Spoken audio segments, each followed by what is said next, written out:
जो मैं बात करने वाला हूं वो है पतरस के जीवन से सीखो। ठीक है,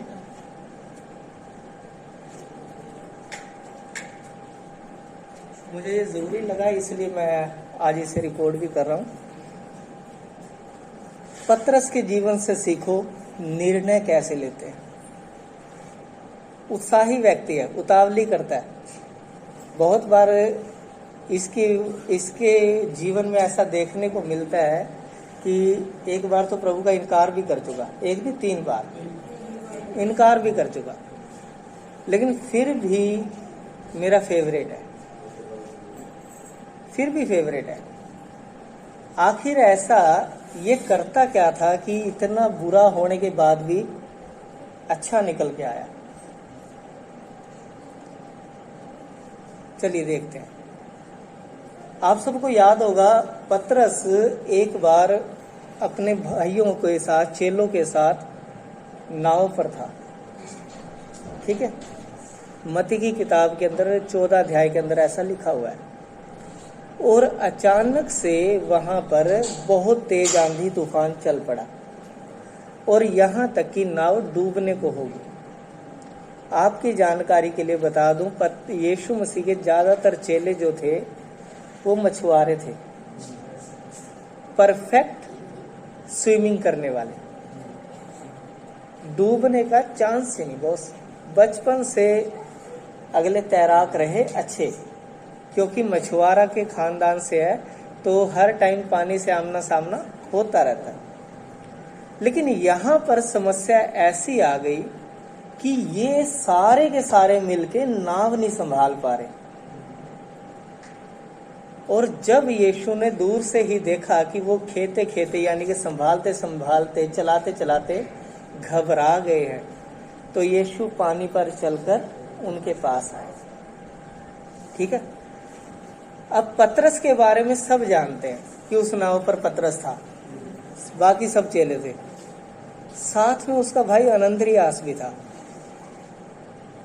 उसका भाई उसकी माँ का पैदा किया हुआ दूसरा बेटा, जो बचपन से इकट्ठे बड़े हुए, इकट्ठे उन्होंने काम किया और आज नाव पर भी इकट्ठे हैं। ठीक है, अब यहां पर हुआ क्या, नाव में जब थपेड़े लगने लगे हवा के तो बेचारे सारे के सारे घबरा रहे हैं। अब यहां पर एक और चीज होती है, यीशु मसीह पानी पर चलकर आते हैं और ये लोग जो समस्याओं से घिरे हुए थे, अपने खुदा को पहचानने की गलती कर बैठते हैं और क्या कहते हैं, ये भूत है। वहां पर यीशु मसीह को कोई पहचानता नहीं, कहते ये भूत है। कि पानी पर चल के थोड़ी आएगा यीशु। क्या हो गया कि अगर उसने 5000 लोगों को खाना खिला दिया, क्या हो गया कि उसने मुर्दा लोगों को जिंदा कर दिया, पानी पे नहीं चल सकता, इतनी पावर थोड़ी होती है। तो उन्हें लगा कि यीशु मसीह जो है वो भूत है। आवाज मेरी आ रही है? तो रहने देते हैं इसको। ठीक है, अब यीशु मसीह ने कहा हौसला रखो, ढाढ़स बांधो, मैं हूं। ये यीशु मसीह ने एक किस्म से परमेश्वर का नाम बताया जो पुराने नियम से चलाया, मैं हूं। अब यहां पर एक घटना घटती है। पतरस जो अभी हमने सुना कि उतावली करता है, उसने तुरंत एक तरीका अपनाया पहचानने का कि यीशु है तो कैसे पता लगेगा। कहता प्रभु यदि तू है तो मुझे आने दे, मुझे आज्ञा दे कि मैं भी तेरे पास आऊं। अब पतरस को यीशु मसीह कहते हैं आजा। ये कहानी सबने सुनी है ना? अब सिचुएशन पे गौर कीजिए। ये समस्या में है, इनकी नाव डूबने वाली है, नाव इनसे संभल नहीं रही। ऐसे में एक और नई समस्या जिसे ये भूत कह रहे हैं, ये सामने आ रहे। यानी कि जैसे उसने सर मुंडाया तभी ओले पड़े। ये कहावत चरितार्थ हुई वहां पर। तो ऐसे में जैसे ही पतरस ने कहा कि अगर प्रभु तू है तो मुझे आज्ञा दे कि मैं भी आ सकूं, यीशु ने कहा आ। अब पतरस को अनंद्रियास ने भी समझाया होगा, मेरा ऐसा मानना है कि भाई देख ऐसा है, अगर भूत हुआ तो उसने तो कह दिया कि आ जा, भूत बचाने थोड़ी आएगा, मारने ही आएगा। जैसे तू उतरा तू गया। उसके बचपन के दोस्त भी साथ में थे, यूहन्ना, याकूब, ये सब बचपन के दोस्त थे उसके। उन्होंने भी समझाया हो, क्योंकि दोस्त भी कई बार ना अपने दोस्तों को मरता हुआ नहीं देख सकते। वो खुद जान देना पसंद करेंगे लेकिन अपने दोस्त को नहीं मरने देंगे। अब वो भी कह रहे हैं कि पतरस मत जाना यार, कोई बात नहीं, हम थोड़ा और कोशिश करते हैं, हम नाव को संभाल लेंगे। लेकिन पतरस ने कहा नहीं, अगर ये प्रभु है तो आज हम में से कोई नहीं मरेगा। मैं जाकर ये चेक कर लूंगा कि ये प्रभु है या नहीं, मुझे एक बार बस चले जाने दो, और जैसे ही मुझे पता लगा ये प्रभु है तुम सब बचाए जाओगे। मैं अकेला नहीं बचूंगा आज, तुम सब बचोगे। अगर मरूंगा तो मैं अकेला मरूंगा। अब पतरस ने निर्णय लिया मैं जाऊंगा। बहुत सारे लोग ना समस्याओं में निर्णय नहीं ले पाते कि हम निर्णय लें तो लें क्या। अब ऐसे में पतरस ने निर्णय लिया कि मैं अपने खुदा की ओर जाऊंगा, मैं अपने प्रभु की ओर जाऊंगा। सामने समस्या तो है ही है, हाथ तेरी तरफ है, इसको गलत ना समझियो। सामने समस्या तो है ही है, मौत तो है ही है, लेकिन इधर कोई है जो मुझे कह रहा है हौसला रख, मैं हूं। तो मैं तो उसकी तरफ जाऊंगा जो मुझे शांति देने आया है। मैं इस आंधी में, इस तूफान में अपने आप को अकेला मरने के लिए नहीं छोड़ूंगा। पतरस ने निर्णय लिया तूफानों के साथ जंग लड़ने का। बल्कि हिम्मत की बात है ये। कहता है प्रभु यदि तू है तो मुझे आज्ञा दे, इस उफनती हुई लहरों के ऊपर मैं चलकर आ सकूं।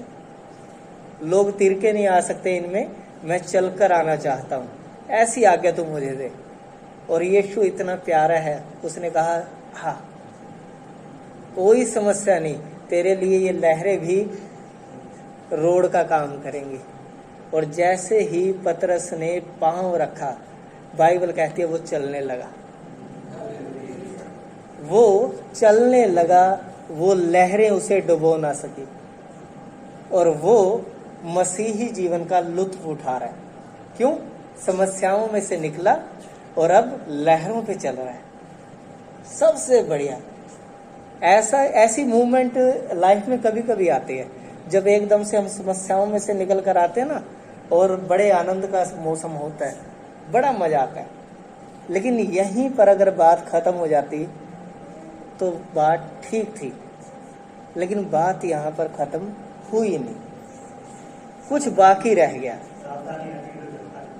कुछ बाकी रह गया।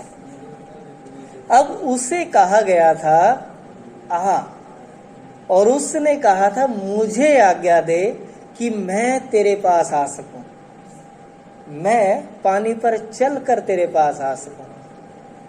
यीशु ने साफ कह दिया कि अब तू क्या कर, मेरे पास आ। तो अब हमें जहां जाना होता है देखेंगे कहां? जहां जा रहे हैं वहीं देखेंगे ना। अगर हम इधर देखने लग जाएंगे तो कैसे जाएंगे आगे तक? हम पता नहीं कितनी जगह ठोकरें खाकर गिरेंगे। अब ऐसे में पतरस ने गलती की, उसने अपनी निगाहें यीशु से हटा ली। बहुत सारे मसीही लोग आज ये गलतियां कर रहे हैं, वो अपनी निगाहें जो है मसीह से हटा लेते हैं, और ऐसे में एक काम होता है, वो जो लहरें रोड का काम दे रही थी, वो जो लहरें यीशु से डरी हुई थी, उनको मौका मिल गया इस व्यक्ति को डुबोने का। और 1 मिनट नहीं लगाया, और ये बंदा पानी के अंदर था। 1 मिनट नहीं लगा। जैसे ही इसकी आंखें हटी, इसने अपनी आंखें यीशु से हटाकर आंधियों की तरफ लगाई, तेज हवा की तरफ लगाई, समस्या की तरफ लगाई। जैसे ही लगाई, ये डूबने लगा। अब फिर सवाल आता है कि तो सीखें क्या ये पतरस से?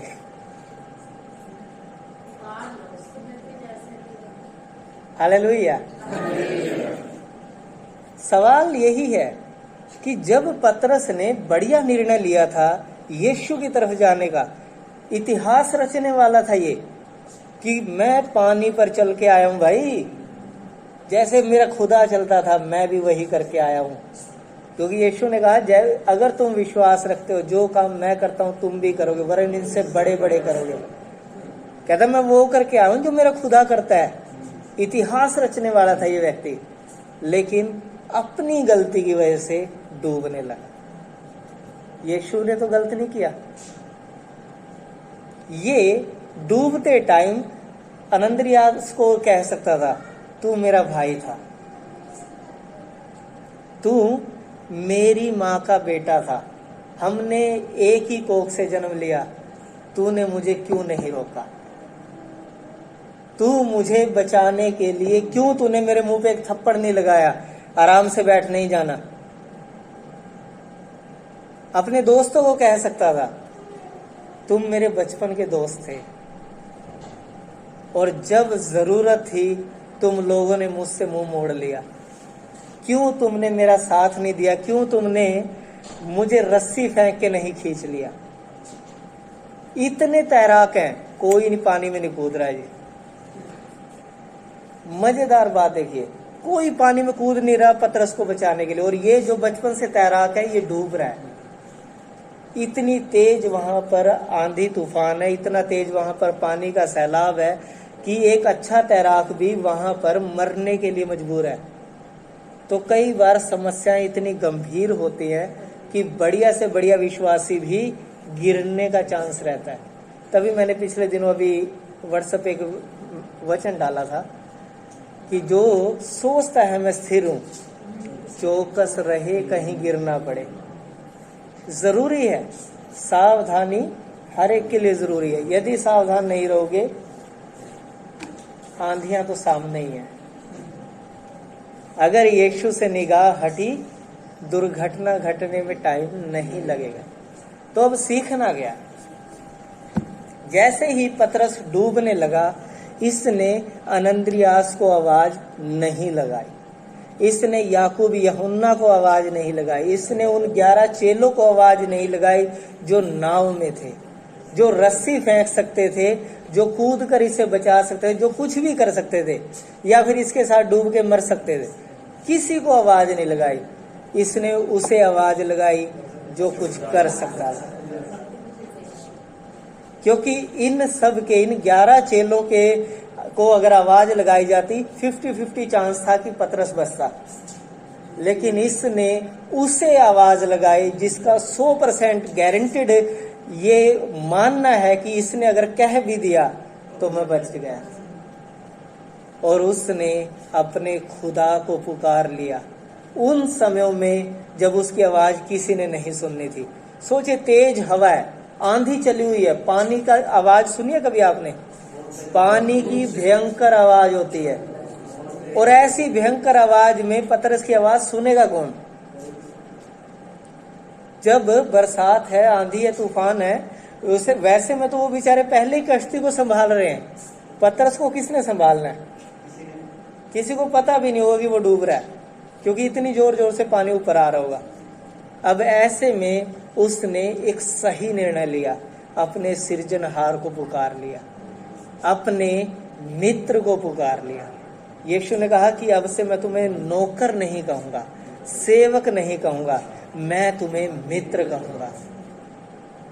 और एक मित्र इससे बढ़िया नहीं हो सकता कि वो अपने मित्र के लिए प्राण दे दे।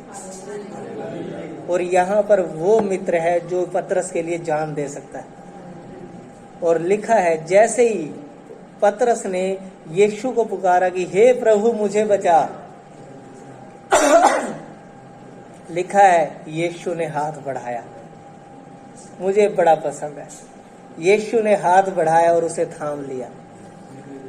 मैं कभी एक बार मैंने इमेजिन किया कि हो सकता है कि यीशु पतरस से गेट जितनी दूरी पे हो। ये नहीं कहा यीशु भाग के गए, लिखा ही नहीं। अगर सोच के देखे, क्या यीशु के कदमों पर आकर वो डूब रहा था? यीशु के कदमों पर तो नहीं आके डूब रहा होगा वो। यीशु जहां पर खड़ा है वो नाव से दूर है। अब ऐसे में वो चलने लग रहा है, तो यहां पर जहां पर वो 5-10 कदम चल के डूब रहा है वो यीशु से दूर है। ऐसे में यीशु ने अपने हाथ को बढ़ाया। सोचो कितना लंबा किया होगा हाथ को। बल्कि जो टेक्नोलॉजी आज टीवी में दिखा रहे हैं काल्पनिक तौर पे, वो खुदा कर चुके हमारे पहले ही। उन्होंने अपने हाथ को बढ़ाया और पतरस को थाम लिया और वो बचाया गया। तो इसीलिए सही समय पर सही निर्णय आपकी जान बचा सकता है। यदि आप सही निर्णय नहीं लेंगे तो आप कमियों में रहेंगे, आप समस्याओं में रहेंगे और हो सकता है कि आप डूब जाएं, आप नाश हो जाएं। इसीलिए पतरस के जीवन से सीखिए कि निर्णय तुरंत कैसे लिया जाता है। तुरंत, क्योंकि अगर आप लेट निर्णय लेंगे ये भी आपकी समस्या का एक कारण हो सकता है। तुरंत निर्णय कैसे लिया जाता है ये पतरस से सीख लीजिए। उसने तुरंत निर्णय लिया और बचाया गया। अगर 5-7 मिनट लगा देता तो वो डूब चुका होगा। हालेलुया। तो इसीलिए परमेश्वर के पीछे जब हम चल रहे हैं, समस्याएं आएंगी, दुर्घटनाएं घटेंगी, उन सब के बीच में यदि आप मसीह पर निगाहें लगाए हुए हैं, आपका कोई कुछ बिगाड़ नहीं सकता, ये गारंटी है। हालेलुया। प्रभु आप सबको आशीष दे।